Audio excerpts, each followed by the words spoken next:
So guys, this is Carl from Nico's Garage and meron tayong bagong pa-release na unit dito. This is Toyota 86. And ang ginawa natin dito is yung kanyang trunk. Meron itong mga holes and tinakpan natin to kasi magpapalit siya ng ducktail.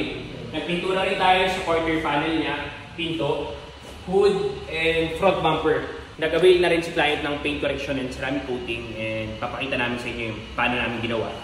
Naka 3 layer na ceramic to and then nag-cleaning na rin kami sa kanyang interior and then at the same time yung engine is kasama rin. Let's go!